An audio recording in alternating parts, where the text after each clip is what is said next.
સુરત પાસે ઇતિહાસનો અનુભવ, વર્તમાનમાં રફતાર અને ભવિષ્યની દૂરંદેશી, એનું નામ સુરત.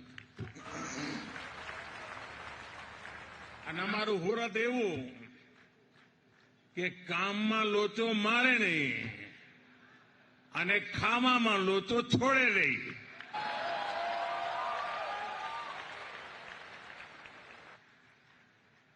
આમ બધી વાતે સુરતીને ગમે તેટલી ઉતાવળ હોય, પણ ખાણીપીણીની દુકાને અડધો કલાક લાઈટમાં ઉભા રહેવાની ધીરજ એનામાં હોય.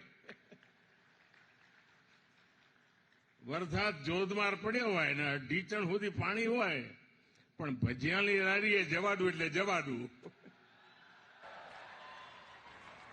શરદ પૂનમે ચંડી પડવો, દુનિયા આખી ધામા પર જાય. અમારો હુરતી ફૂટપાથ પર પરિવાર સાથે ગાડી ખાતો હોય અને મોજી એવો સાહેબ કે નાકા પરનું સર્કલમાં અહીંયા આંટો મારવા ના જાય, પણ વિશ્વ આખું ફરે.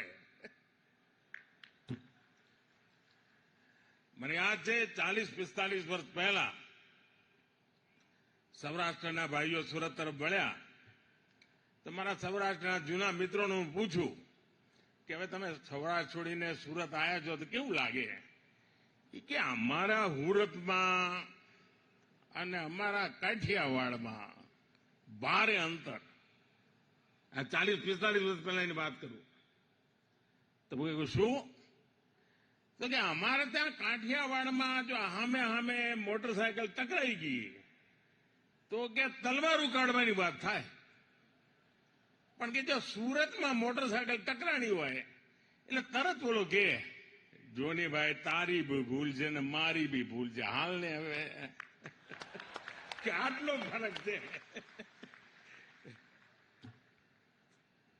साथियों, आज सूरत शहर की भव्यता में एक और डायमंड जुड़ गया है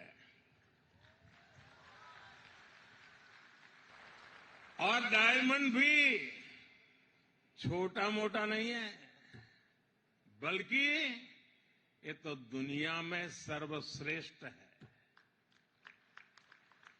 इस डायमंड की चमक के आगे दुनिया की बड़ी से बड़ी इमारतों की चमक फीकी पड़ रही है.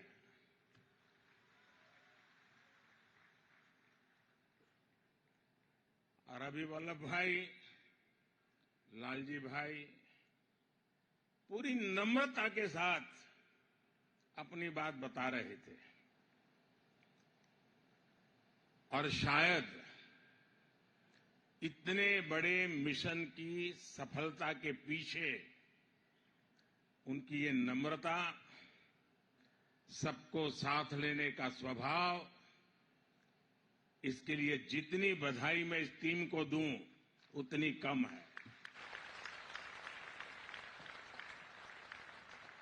वल्लभ भाई ने कहा कि मुझे 5 ही मिनट मिला है, लेकिन वल्लभ भाई आपके साथ तो किरण जुड़ा हुआ है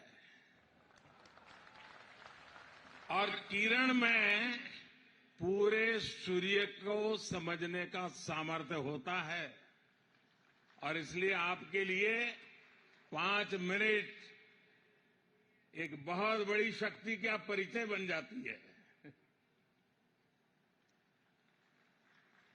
अब दुनिया में कोई भी कहेगा डायमंड बुर्स तो सूरत का नाम साथ आएगा, भारत का नाम भी आएगा. सूरत डायमंड बुर्स भारतीय डिजाइन, भारतीय डिजाइनर्स, भारतीय मटेरियल और भारतीय कंसेप्ट के सामर्थ्य को दिखाता है. ये बिल्डिंग नए भारत के नए सामर्थ्य और नए संकल्प का प्रतीक है। मैं सूरत डायमंड बुर्स के लिए डायमंड इंडस्ट्री को, सूरत को, गुजरात को, पूरे देश को बधाई देता हूं।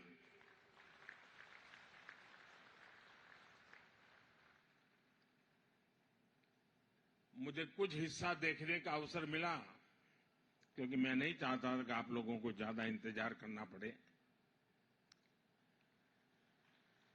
लेकिन मैंने कहा, इनको पुराने दोस्त हैं तो कुछ न कुछ बताता रहता हूं।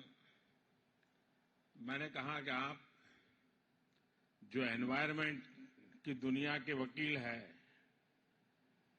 ग्रीन बिल्डिंग क्या होता है जरा बुला करके दिखाइए।